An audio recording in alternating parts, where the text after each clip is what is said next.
شاہ صاحب آپ کیا کہنا چاہیں گے کہ سوسائٹی میں اب 20 سال پہلے کی انہوں نے بات کی، اب تو کینسر بہت زیادہ بڑھ گیا ہے، ہر 5 میں سے ایک خاتون کو کینسر ڈائگنوز ہوتا ہے. ٹینشن وجہ ہے، فرسٹریشن، نیگیٹیوٹی، کیا وجہ ہے؟ اچھا دیکھیں، وہ جو اس کی ٹیکنیکل جو سائنس ہے میں اس پہ تو کوئی رائے نہیں دے سکتا، کیونکہ وہ تو کوئی انکالوجسٹ بتا سکتا ہے، جس کی ریسرچ ہے وہ بتا سکتا ہے.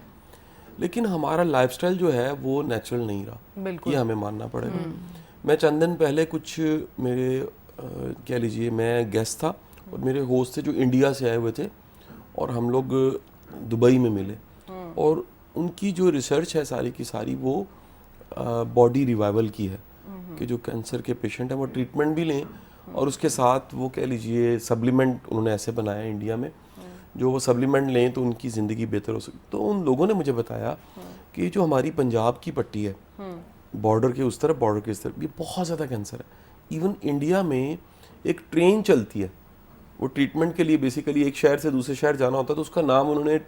کینسر ٹرین رکھا ہوا. تو مجھے جو کیبنٹ منسٹر ملے ان کے، رانا سوڈی، انہوں نے بتایا کہ جی ہماری تو ایک ٹرین چلتی ہے، جو ٹرین کہہ لیجئے کہ ایک ضلع سے دوسرے ضلع جاتی ہے جہاں پر ٹریٹمنٹ ہونی ہوتی ہے، اور اس کو ہم کینسر ٹرین کہتے ہیں. تو یہ اگر اس پٹی میں ایک اور بات بھی دیکھی جائے کہ اتنا زیادہ کینسر یہاں پر کیوں ہے، تو پیسٹیسائڈز کا استعمال بہت زیادہ ہے، کیمیکلز کا استعمال بہت زیادہ ہے، کیونکہ خوراک کی بڑی چیزیں ایسی ہیں جو روز روٹین کی ہیں، سبزی ہیں اور کہہ لیجئے کہ ترکاری ہے، بے شمار چیزیں ایسی ہیں.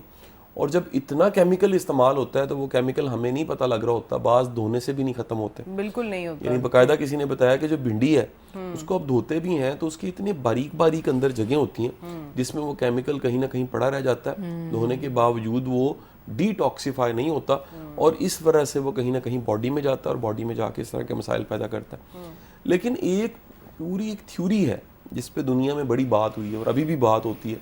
کہ ہمارے جو سوچنے کے انداز ہیں وہ کنورٹ ہو جاتے ہیں بیماریوں میں. یعنی تدیر اگر کسی نے فرض کیجئے کوئی پین رکھی ہے اپنے اندر، تو وہ ایک بیماری کی شکل. اگر کسی نے کوئی ریگریٹ رکھا ہے، کسی نے کوئی پچھتاوا رکھا ہے، کسی نے کوئی کینہ رکھا ہے، کسی نے سم ٹائم ہمیں پتہ نہیں ہوتا کہ ہماری اپنی یادداشت میں کوئی چیز پڑی ہوتی ہے